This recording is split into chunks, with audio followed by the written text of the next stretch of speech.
Hi hello నమస్తే welcome to LP news. నేను తడి రాజశేఖర్. పారిశుద్ధ్య కార్మికుల పాదాలను శుద్ధి చేసి ఘనంగా సత్కరించిన బీజేపీ నేతలు.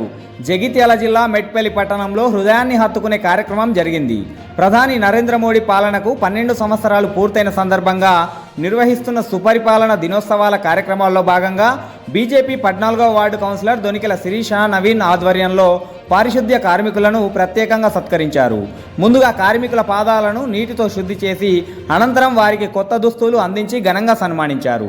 ఈ సందర్భంగా బీజేపీ మెట్పల్లి పట్టణ అధ్యక్షుడు దొనికెల నవీన్ మాట్లాడుతూ, పట్టణ పరిశుభ్రత కోసం నిరంతరం శ్రమిస్తున్న పారిశుద్ధ్య కార్మికుల సేవలు అమూల్యమైనవని, వారిని గౌరవించడం ప్రతి పౌరుడి బాధ్యత అని అన్నారు.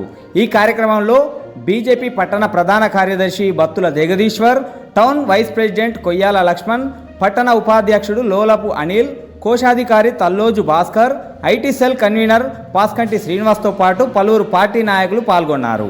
ఈరోజు దేశ ప్రధాని నరేంద్ర మోడీ గారు 12 సంవత్సరాల సుపరిపాలన సందర్భంగా ఈరోజు మా యొక్క మెట్పల్లి 14వ వార్డులో మా వార్డులో ఉన్నటువంటి పారిశుద్ధ కార్మికులకు నీళ్లతోని అభిషేకం చేయించి వారిని ఘనంగా సత్కరించడం జరిగింది. వారికి బట్టలు పెట్టడం జరిగింది. ఎందుకనంటే ఈ వార్డులో పరిశుభ్రత పొద్దున లేవగానే ఇవాళ వాళ్ళు ఈ ఏరియాలో చెత్త చెదరం కూడా లేకుండా శుభ్రంగా ఉంచుతారు కాబట్టి వారిని సన్మానించుకోవాలని చెప్పి మేము అనుకున్నాం.